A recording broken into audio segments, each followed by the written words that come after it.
Continuando con esta cápsula, pasaremos ahora a la parte central de nuestra clase. Y aquí nos enfocaremos en lo que dicen los autores, investigadores y relacionados con nuestro contenido, en la realidad de Chile. Y comienza con la siguiente pregunta: ¿qué pasa en Chile? La nueva cuestión social. Los chilenos y chilenas están simultáneamente felices y molestos, integrados y a la vez apocalípticos, adaptados y al mismo tiempo disconformes. ¿Cómo puede ocurrir que haya satisfacción con la vida personal, pero insatisfacción con la vida común? ¿Se puede esperar que esto algún día cambie? Según los resultados de múltiples estudios que van desde los realizados por el PNUD y las encuestas del CEP a la encuesta Bicentenario UC Adimark, los chilenos están felices y satisfechos con la vida personal, pero al mismo tiempo descontentos e incómodos con las instituciones. De acuerdo con la encuesta CEP 2015, la mayoría confía en su propio esfuerzo y es optimista respecto a lo que espera en el futuro. El mismo resultado arrojan de manera consistente en los últimos años los estudios de UC Animal. Pero de acuerdo con esos mismos estudios también hay profundas fuentes de malestar con las instituciones. El informe del PNUD correspondiente al año 2015 diagnosticó una amplia politización de la sociedad chilena, un anhelo por redefinir la vida colectiva. La mayoría entonces está molesta y al mismo tiempo felices. Parece haber disociado la vida personal de su vida social. La paradoja de Chile. Los chilenos y chilenos están simultáneamente felices y molestos, integrados y a la vez apocalípticos, adaptados y al mismo tiempo disconformes. ¿Cómo puede ocurrir que haya satisfacción con la vida personal, pero insatisfacción con la vida común? ¿Se puede esperar que esto algún día cambie o será el destino de los chilenos de los próximos años? ¿Cómo se explica todo esto? Responder estas preguntas es uno de los principales desafíos que, por decirlo así, plantea Chile contemporáneo. Y quien acierta en las respuestas tendrá de su lado, sin duda, el favor de la mayoría. Puede ser útil comenzar examinando lo que ocurrió hace 100 años, entonces se vio uno de los momentos más pesimistas en la historia de Chile, pero se trató de una insatisfacción distinta a la que se vive hoy. La nueva cuestión social. A principios del siglo XX surgió el proletariado urbano. Las relaciones laborales comenzaron a ser mediadas por el dinero. Se acentuó la migración del campo a la ciudad, la riqueza se incrementó en manos de una clase que adquirió rutinas de ocio y al mismo tiempo la pobreza se hizo visible. Las élites intelectuales, oligárquicas y proletarias Suber, Clausewitz y Recabarren constataron un profundo malestar. Me parece, dijo Max Weber, que no somos felices. Al fenómeno se le llamó, siguiendo el uso europeo, la cuestión social.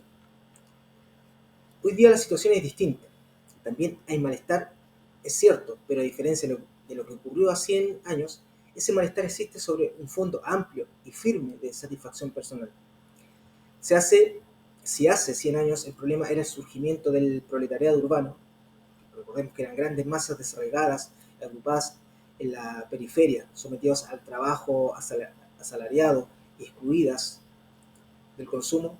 Hoy en día hay también una cuestión social, pero esta es radicalmente distinta. Ya no es el proletariado el que le pareció el que apareció en el paisaje, sino una nueva clase media que ha experimentado una rápida movilidad intergeneracional, cuyos hijos tienen una alta tasa de escolaridad, que posee amplio acceso al consumo, que borra los signos externos de estatus y que atiende a, a igual, a igualar en experiencia y en expectativas, especialmente a los jóvenes. Esa clase media surge en un momento donde los recursos tradicionales para construir su identidad social, la nación, la clase, la iglesia, la ideología, se han debilitado. El resultado es un grupo social ampliado que se siente más libre, pero también más desarraigado. Se trata de un grupo cuyas adhesiones desde la política a la religión ya no son adscriptas, sino electivas y además volátiles. Un grupo, por llamarlo así, que ya no siente que la sociedad esté organizada, con puntos de orientación claros. Nunca la biografía personal de tantos hombres y mujeres fue capaz de recoger en el curso de su propia vida cambios tan bruscos y tan radicales en sus condiciones materiales de vida. Y el resultado es cultural. Los chilenos y chilenas son más autónomos, más desanclados de su propia trayectoria, más desconfiados de sus élites, con una religiosidad más selectiva y personal. ¿Cómo explicar, sin embargo, la paradoja de que el bienestar personal conviva con un malestar con las instituciones? Hay al menos tres explicaciones. La primera atinge a las generaciones, la segunda relativa a la índole del mercado, la tercera se relaciona con las expectativas. Las nuevas generaciones. En el malestar parece haber una cuestión generacional. Gran parte de los descontentos se integra a la generación más educada y llena de expectativas de todas las que en Chile han existido. Cada generación, sugirió Ortega y Gasset, mira la historia y se mira a sí misma desde un piso más alto o más bajo que el anterior. En la escalera de la historia las generaciones están en escalones distintos, por eso las más jóvenes juzgan a la más vieja no solo por lo que hizo, sino también por lo que no fue capaz de hacer. Los seres humanos ven la historia, presos de una ilusión retrospectiva, juzgan el ayer desde lo que son hoy y por eso casi nunca son capaces de comprenderlo. Se suma a lo anterior lo que Bourdieu llama efecto de histéresis. Los sectores sociales históricamente excluidos experimentan frustración cuando acceden a los bienes que antes les fueron negados. Y es que esos bienes hoy en día ya no son los mismos. Ahora que se han manifestado, dijeron de ser los sucedáneos de títulos de nobleza que eran cuando los excluidos lo miraban a lo lejos. Es la paradoja de estos días. Hay mayor acceso, pero esa es también la causa del creciente enojo. Cabría agregar todavía que esta generación, al ser más educada, es también más autónoma, más indócil y deseosa de conducir su destino, y también más herida con la desigualdad de Chile. El combustible principal que alimenta el malestar de los jóvenes sería el ideal meritocrático, una sociedad donde sea el esfuerzo personal y no la herencia, lo adquirido mediante el talento y no lo adscrito por la historia, aquello que decida el destino de cada uno. Esto es lo que explica que la institución educativa, la universidad, la escuela, estén en el centro del debate. Ellas son las instituciones meritocráticas por excelencia, las que prometen sustituir las ventajas de la cuna por el premio al desempeño. No es la igualdad en sí misma la que parece irritarlos, sino las desigualdades inmerecidas. Se trata del mismo ideal que subyace a la modernización capitalista. La novedad consiste en que los jóvenes se toman en serio.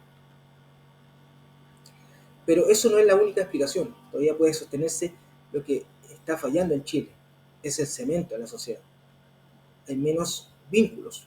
En el siglo XVIII, David Hume preguntó qué era lo que mantenía unido al universo. La casualidad respondió, era el cemento del universo. Pero, ¿cuál es, por su parte, la fuente de cohesión social y la identidad de las sociedades?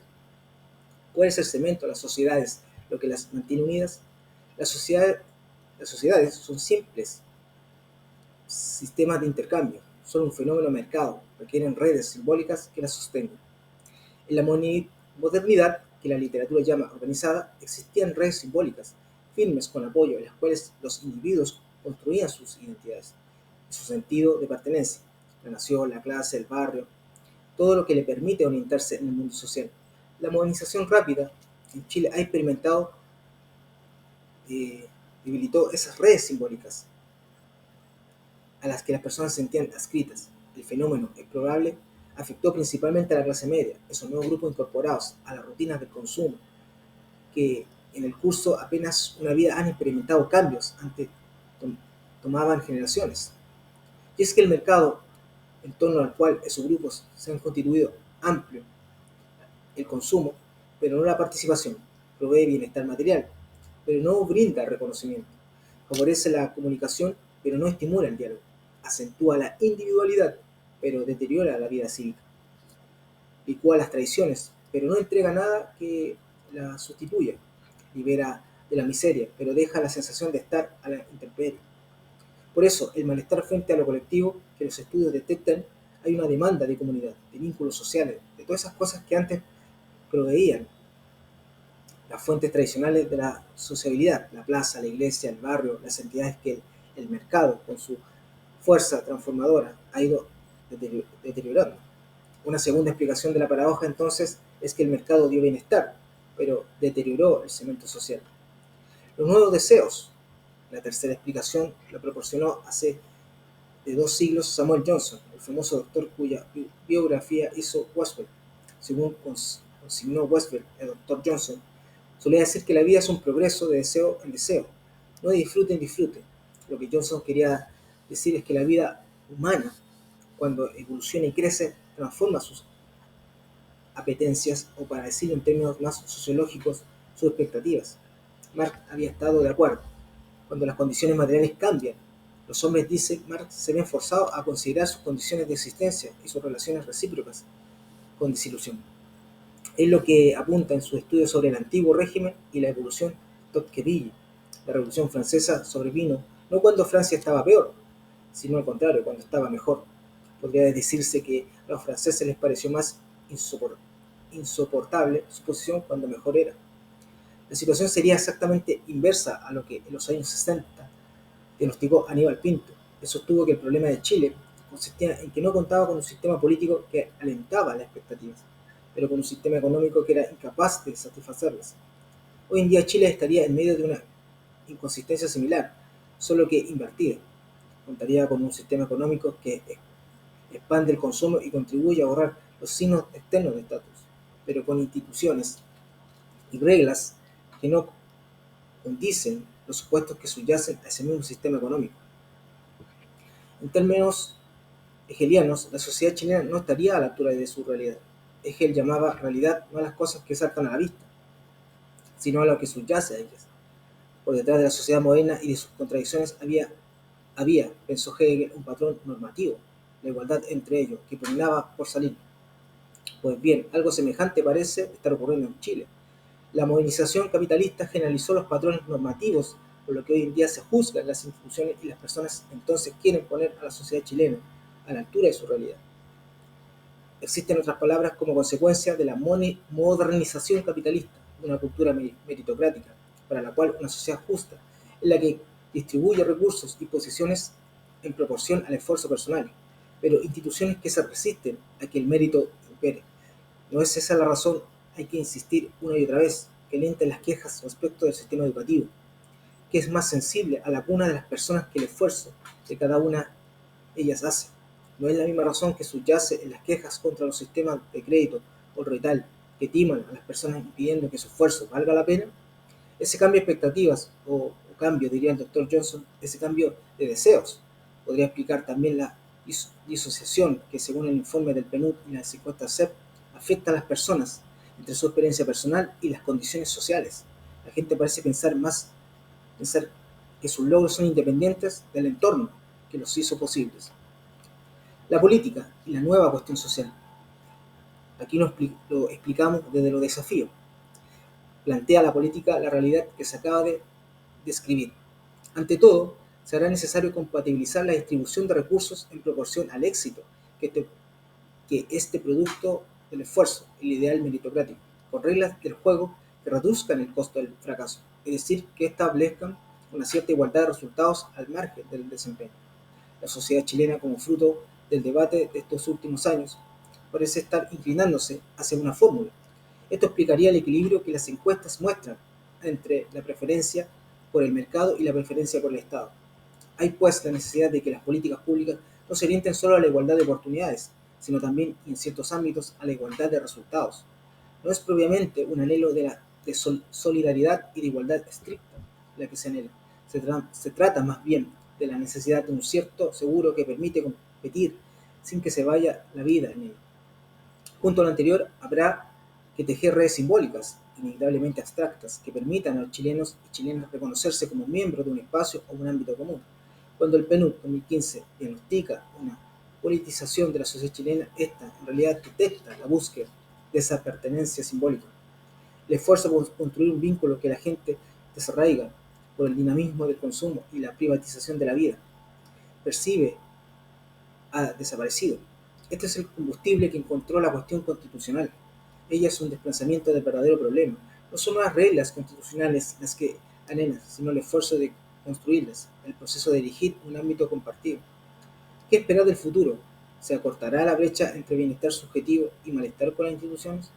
Si se escucha al doctor Johnson, eso no va a ocurrir del todo. Si la economía se mantiene o mejora, el futuro será juzgado con optimismo, pero con las expectativas cambiarán a poco andar, habrá desilusión. Lo que ocurre es que las sociedades que se modernizan no cuentan con un objetivo fijo que una vez alcanzado, les permita sentirse a sus anchas y satisfechas de una vez y para siempre. Ese parece ser el futuro cultural de la sociedad chilena. En el mediano plazo, una sociedad de expectativas móviles, en permanente cambio y por lo mismo en permanente insatisfacción relativa. Porque la vida, como decía el doctor Johnson, no es un progreso de satisfacción en satisfacción, sino de anhelo en anhelo. Marx decía que la lucha de clases era el motor de la historia en la modernidad. El motor de la historia parece ser el deseo, pero nadie le dijo, o nadie dijo mejor que Aarón, cuando las sociedades se modernizan, el futuro es una mezcla de progreso y desilusión. Hay en Chile dos deseos simultáneos que la política deberá satisfacer, que se permite el esfuerzo personal, pero que a la vez se reduzca el costo del fracaso. Competir, pero sin arriesgarlo todo en ese esfuerzo. Si la cuestión social a principios del siglo XX fue la aparición del proletariado, hoy es el surgimiento de una nueva clase media, un grupo que ha experimentado movilidad intergeneracional, cuyos hijos tienen una alta tasa de escolaridad, que accede al consumo, que se siente más libre, pero también más desarraigado. Los jóvenes son los más heridos por la desigualdad de Chile, pero no la desigualdad en sí misma lo que irrita, sino las desigualdades inmerecidas. Se trata del mismo ideal que subyace a la modernización capitalista. La novedad consiste en que los jóvenes se lo toman en serio. Esta es la parte central de nuestra clase y ustedes como estudiantes vayan comprendiendo y poniendo atención a estos puntos clave que se comentó en esta presentación. Continuamos.